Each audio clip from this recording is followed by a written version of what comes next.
Hi everyone, welcome back to Platform Strategy. So this is lecture 3B. We're going to do some discussions about information economics. So we want to give you some more examples or discussions regarding the applications. So let's take a look at this particular case. There is a firm and its salespeople that are considered. So in this case, we know that the focus is on salespeople because they are a group of people in a typical company that is typically very important, but there are also some information asymmetry between a firm and a set of salespeople. So think about this. If you are running a firm and if you hire a few salespeople, what are the possible sources of information asymmetry between you and them? Oh, this is the issue. So basically, there can be actually a lot of different ways to find those information asymmetry. And in particular, because we say you are a firm, so you are looking at those salespeople with some potential asymmetric information. So probably you may also think about a few. So we mentioned in the lecture that they may have market condition information. Okay, condition. What does that mean? So they talk to consumers directly. They visit consumers directly. So they really know the market condition, or at least they know something that they may use to do some measurements regarding market condition.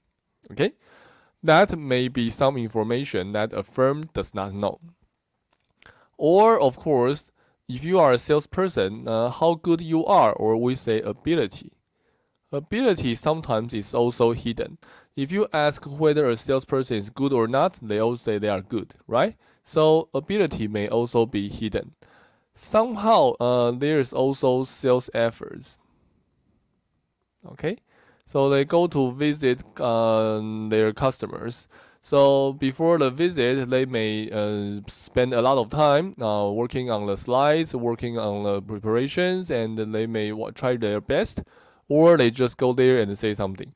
So the effort is also easy to be measured, but it's also something that is really important. All of these have some impact on the sales outcome, but may not be easy to be measured. All right? So maybe we also want to do some categorizations. So market condition, ability typically cannot be easily modified. So in this case, we say they are hidden information. And you may also think about that creates adverse selection problems. All right? And for sales effort, that's effort. That's something they can do. So that's hidden action. Okay, and that creates the moral hazard problem. Okay, so that's a very simple analysis regarding salespeople. Then let's also think about what are the typical ways to mitigate this source of information asymmetry.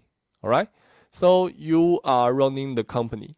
You somehow want the salespeople to tell you the truth regarding market condition, to tell you the truth about their ability, and try to do some more on sales efforts. But it's typically difficult, all right? For example, if you simply ask them to do demand forecasting, saying that, hey, why don't you tell me how about the market? Do you think whether the market will be good or bad? They tend to tell you that the market is going to be bad, or they're going to hide something, all right? So that they may avoid having the target being set too high, so that they may be easier for them to get to their targets. All right. So if you ask a salesperson to do demand forecasting directly, then they will try to say a lower number than what they really think. That's one thing. Also, in many cases, people may think about, okay, so I'm going to ask those salespeople to be responsible for leftover. So what does that mean? If you ask a salesperson about the products, okay, and if you say that, okay, you let the salespeople to talk to those purchasing managers, all right? If that's the case, then a salesperson always try to overestimate. And in that case, they're going to say that, I'm going to believe there will be a lot of demands. So the purchaser, please purchase a lot or prepare a lot of materials so that when I may want to sell something, there are really some products that I may sell. If there's no product, then I'm not going to be able to sell, right? But if the salesperson really overestimate, that's going to waste some money for your company. All right. So that's also an issue. If you just have no way to deal with the hidden information on the salespeople, then you really need to worry about it. So there are typical some ways to do the mitigation. For example, we all know that regarding sales effort, typically we need to link the sales outcome with their bonus. All right. So if this is bonus, is something somehow must have some impact, have some relationship with the sales outcome. That makes sense. But of course, the outcome can be decided in many different ways, right? It may be, for example, this way. First, it increases a lot and then increases shortly. Or it may be the other way. Or it may be in any different ways, like this one, that one. So basically, you know that there should be some relationship, but it's hard to do the design. If you also take those market condition and ability into consideration, the problem may be even more complicated. So in industry and in academia, there are always people studying how to compensate salespersons. And in particular here, we're going to introduce one research. So there was one paper published in our top journal, Management Science. And this particular paper provides us one story that was from IBM's Brazil business. In that paper, it was said that there is a proposal made by Gonik, and that proposal was old, but a rigorous analysis was recent. Okay, so let's take a look at this idea. There is a firm asking those salespersons to provide their forecast before each selling season. Now that makes sense. So tell me the market condition.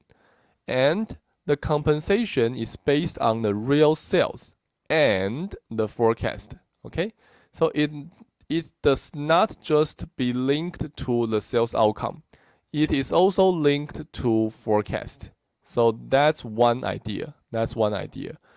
So the idea actually is very simple, right?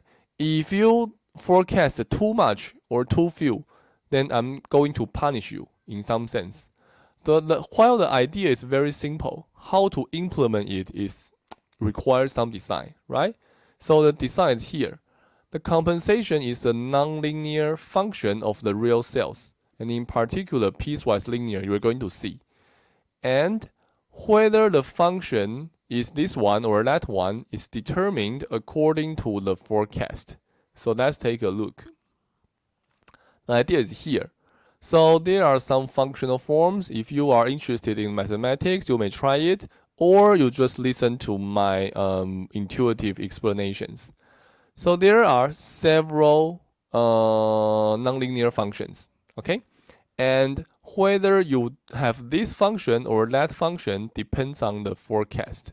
Okay, so these are the forecast. So if you forecast f, you choose this function. If you forecast f prime, you choose this function. So what does that mean?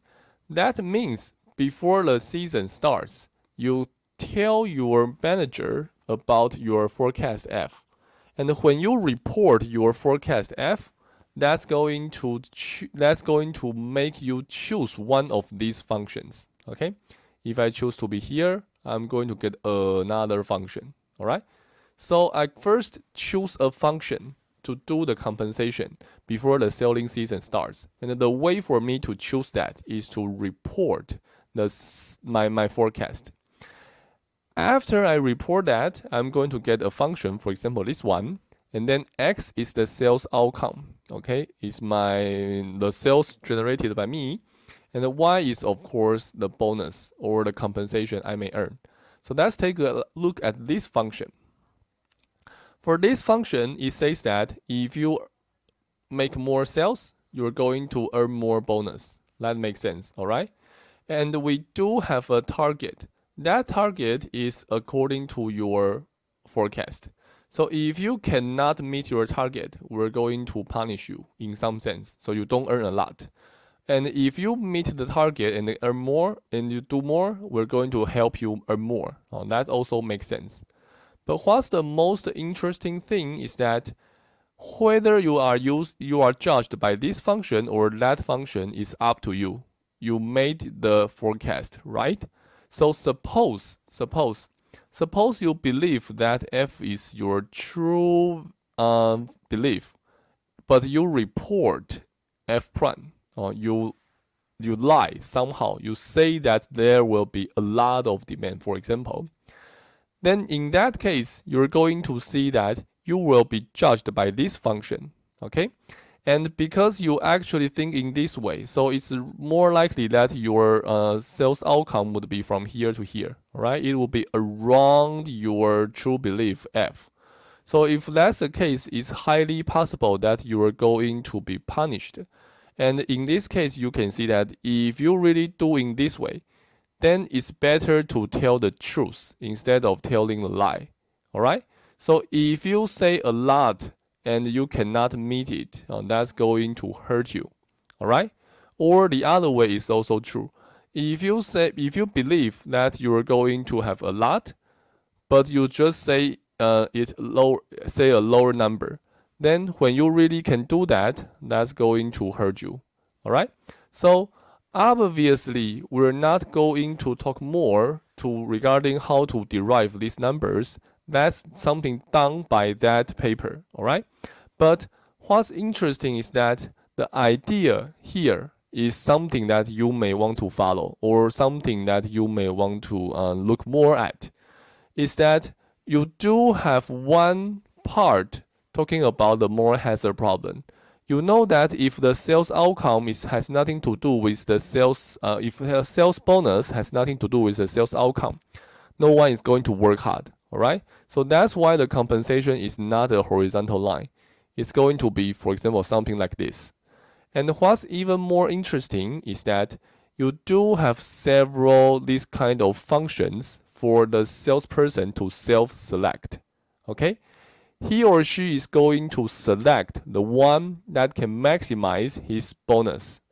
And somehow there is a reason for him to tell the truth, as we just analyzed. All right? So no contract is perfect, but this multiple contracts, a menu of multiple contracts is typically better than offering just one contract. Because as long as you ask the salesperson to choose something, they're going to reveal some information by making a selection, all right? And you may observe that selection. Then that's going to help you to do screening. So that's the idea of this particular format, and that's something really people are using in practice, okay?